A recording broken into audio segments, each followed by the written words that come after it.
오늘 말씀은 잠언 10장 1절부터 12절, 제목은 줄이지 않는 의인의 영혼입니다. 세상은 겉으로 드러나는 것을 잘됨의 유무로 판단합니다. 좋은 대학, 좋은 직장, 좋은 집, 좋은 차, 좋은 옷과 음식 등등을 성공의 기준으로 삼죠. 그렇기 때문에 수단과 방법을 가리지 않고 잘 되려고 합니다. 그렇지만 그렇게도 원하는 것들을 이룬 후에 그들이 진짜로 행복하냐? 라고 한다면 그렇지만은 않습니다. 물론 없는 자들보다는 상대적으로 더 좋다고는 하죠. 그것을 부정하는 것은 아닙니다. 그렇지만 그들이 그렇게도 원하는 것들이 그들의 영혼을 진짜로 만족시키는가? 그런 관점에서 본다면 양상은 달라지기 때문입니다. 사람들은 경험을 통해 잘 압니다. 아무리 환경이 좋더라도 영혼이 피폐하거나 마음이 상하면 좋은 환경은 순식간에 지옥이 되고 만다는 것을 말입니다. 그렇기 때문에 마음의 평안을 얻으려고 노력들도 하죠. 선을 베풀기도 하고 종교를 찾아 힘써 빌기도 합니다. 명상을 통해 마음의 평강을 얻으려고도 하죠. 그렇지만 그러한 사람들의 노력은 한계가 있다는 겁니다. 넘지 못할 벽이 있다는 말씀이죠. 그것은 하나님께서 인생을 육적인 존재가 아닌 영적인 존재로 만드셨기 때문입니다. 당연히 영적으로 만족하지 못하면 육적으로 이룬 것들이 참 기쁨이 되지 않습니다. 그래서 성경은 말씀하고 있습니다. 내 영혼이 잘됨 같이 범사가 잘되라고 말입니다. 그렇습니다. 부인할 수 없는 진리입니다. 영혼의 잘됨과 육신의 잘됨 중에 하나를 선택하라고 한다면 우리는 당연히 영혼의 잘됨을 선택할 것입니다. 왜냐하면 영혼의 잘됨에서 모든 잘됨이 나오기 때문입니다. 육신의 잘됨은 말할 것도 없죠.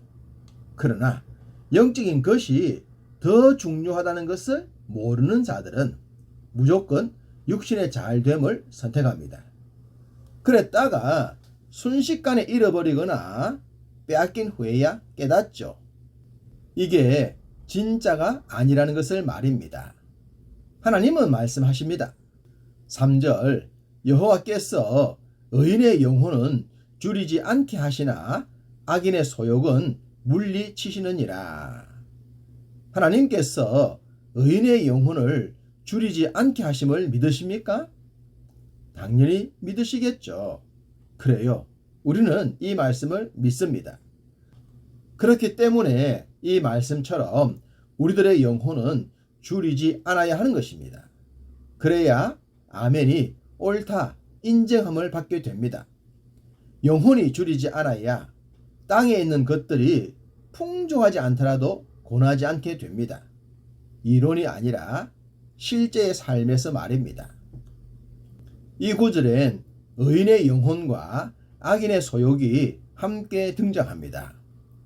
둘의 관계를 이 구절에 한정해서 본다면 의인과 악인이 대조를 이루고 영혼과 소욕이 대조를 이루겠죠.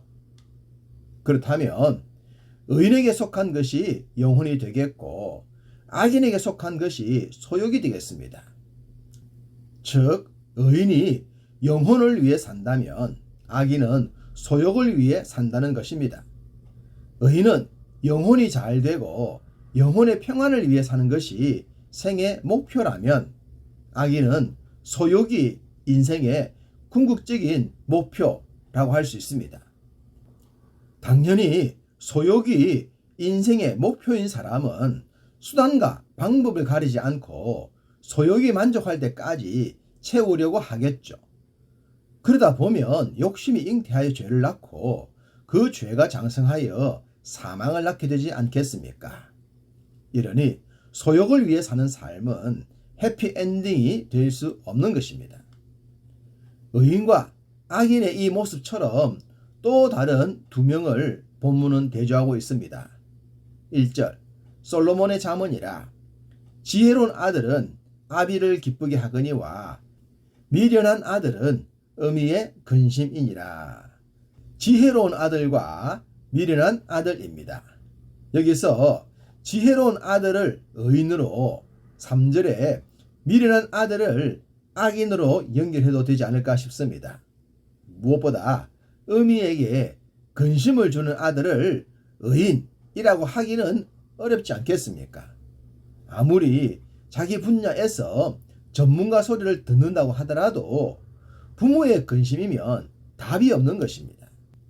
솔로몬은 잠언 곧 지혜로운 말씀이라고 한 후에 1절과 3절 사이인 2절에 이런 말씀을 기록했습니다. 불의의 재물은 무익하여도 공의는 죽음에서 건지느니라. 불의의 재물과 공의가 대조를 이룹니다. 그리고 무익과 죽음에서의 건짐이 대조를 이루죠. 불의의 재물은 악인의 전유물이며 미련한 자의 것이라고 하겠습니다. 미련하니 불의의 재물이 진짜 재물인 줄 알고 축적하는 겁니다.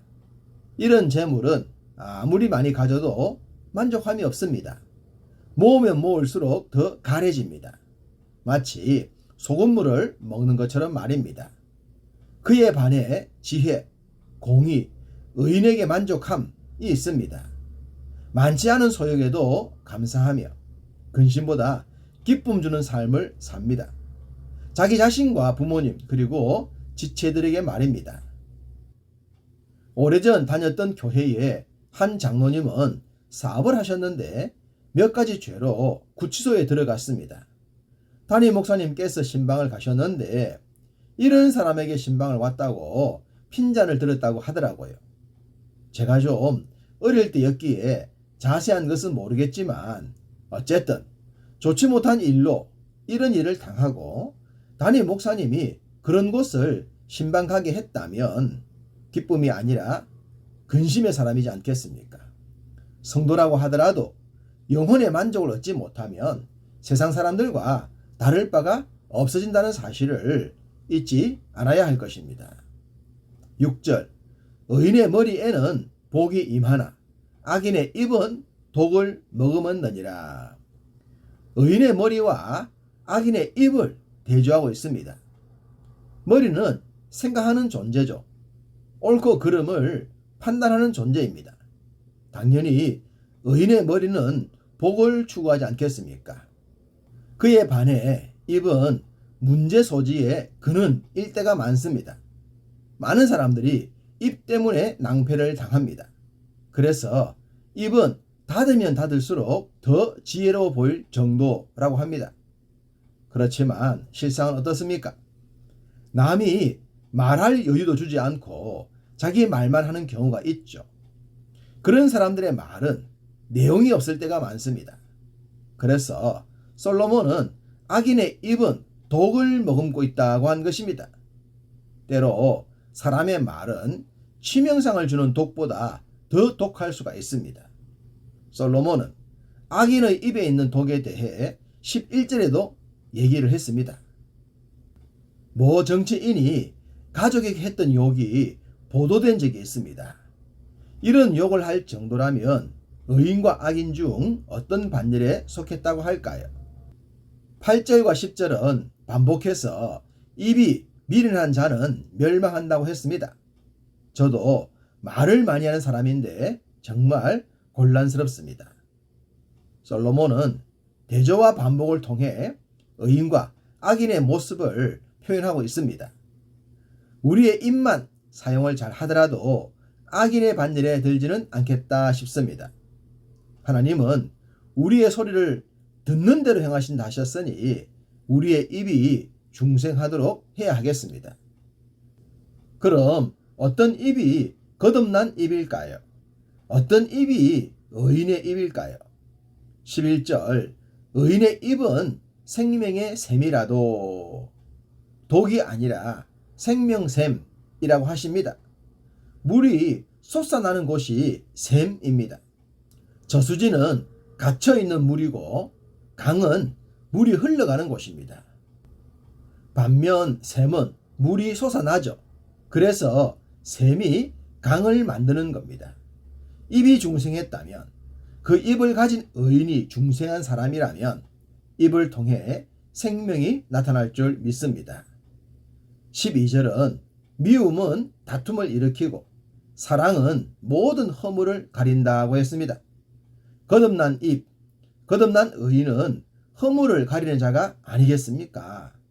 만약 주님이 우리의 허물을 보셨다면 우리는 결코 이 자리에 있을 수가 없을 겁니다. 그런 은혜를 입었으니 우리도 그 은혜를 따릅시다. 줄이지 않는 주님 주신 은혜로 베풀며 나누며 함께 동행하시기를 간절히 소원합니다.